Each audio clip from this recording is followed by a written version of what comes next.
Is it bad that I don't want to grow in my career? I'm not motivated by money or status. I don't love my line of work, but I don't hate it either. I just want enough money to live the life that I want, which isn't much. I'm making 21 bucks an hour now, which is more than I know how to spend, and I'm more than comfortable. My boss promoted me a while back and hinted at getting another big promotion in a couple of years.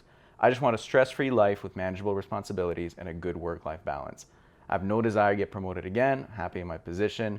Does anyone ever decline a promotion and say, nah, I'm good where I am? It's not bad. No. I mean, it's not bad, but you also have to understand that if you have that mentality, you are going to be replaced. So if you're not, I guess the point is, if you're not trying to grow all the time, then you're basically putting a target on your back. Basically, grow or die.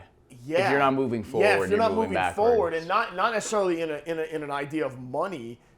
I mean, listen to me, money's incredibly important. But if you're not trying to grow, if you're not trying to gain new skills, you just think you're going to exist in the corporate world for the next 20 years with the skill set that you have, and no one's going to replace you, and someone coming behind you isn't going to be willing to work, and at least initially, for work more hours for less money, and you can do it, but you're just opening yourself up to being very you're coasting, and you're not guarding yourself against the future. Anything could happen. No, and if you're just content being there, you're it not might work for now. You're not expanding your skill set. You're just going to work just to pay the bills. I would bet that this person probably hasn't found the thing that invigorates them or makes them happy or sort of gets that, or that they're really good at, if they're saying they're just going to work and they're super happy making the $21 an hour and they're good.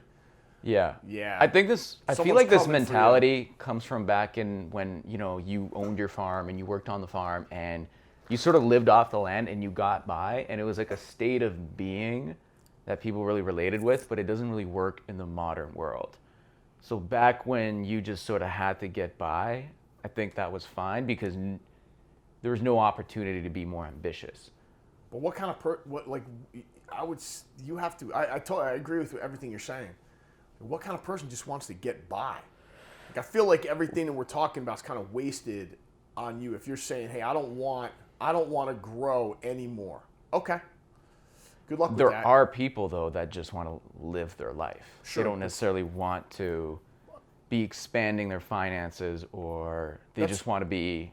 Sure, but that's not the reality of the world. The world's moving really fast. And if you feel like that, that's great. But then you can't cry when you get replaced. I have this conversation with people all the time. Work is exploitation. It absolutely is. It's a better deal for the company. Of course it is. If it wasn't, it wouldn't work.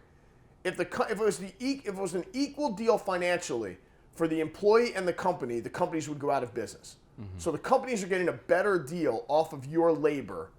They're making money off of your labor. You have to be generating more money than they're paying you, or else it doesn't work. What you have the opportunity at a company to do is, A, pay your bills and live and survive, which everyone needs to do. You also get an opportunity to learn and build a set of skills inside of a structure where you haven't put anything at risk. Mm-hmm. So you're to be able to be in the cocoon and build a set of skills that then you can have and you can barter for value in the world. That's the trade-off. Like, there's a trade-off between company and employee. If the employee, has half a brain and a little bit of ambition, there's a trade-off there, and you both benefit. It's a symbiotic relationship for sure. But the idea of, hey, I just want to coast and barely do my job, okay. It's risky. It is. Yeah. It's almost riskier than starting your own thing in a way.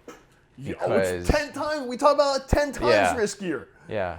You're at the mercy of someone else, because guaranteed this person's asking this question, they're going to be the first ones crying when they get fired and not realize what's your value. Your value to the company is, hey, you don't want to do anything more, you don't want to grow, you don't want to learn, you don't want to learn new skill sets. Well, what if someone comes in who's 10 years younger than you now, is willing to do your job, and they want to take on someone else's job, or they want to learn new skills to put them ahead of you, and they're willing to do it for half the money because they're 21 and they live in their mom's basement and they don't need they don't have all the requirements. Harsh but true. It's also interesting whether or not this person views that their financial requirements are going to stay the same as they get older. Like, are you going to stay the same? Are your financial requirements at 22 going to stay the same as at 32? Going to be the same as they were at 22? Yeah, I think a lot of people don't think of that. 42 as they are when they're 22? Especially if you have kids. I mean, if you're planning on living in the same bachelor apartment and not spending any money and not doing anything for the next 20 or 30 years, then okay. If you're planning on not expanding your life a little bit, then you definitely have a little bit more leeway as far as what you need to earn and what you want to earn. But the idea of not wanting to grow or learn new skills or sit in an office and take orders from someone for the next, I don't know what to tell you.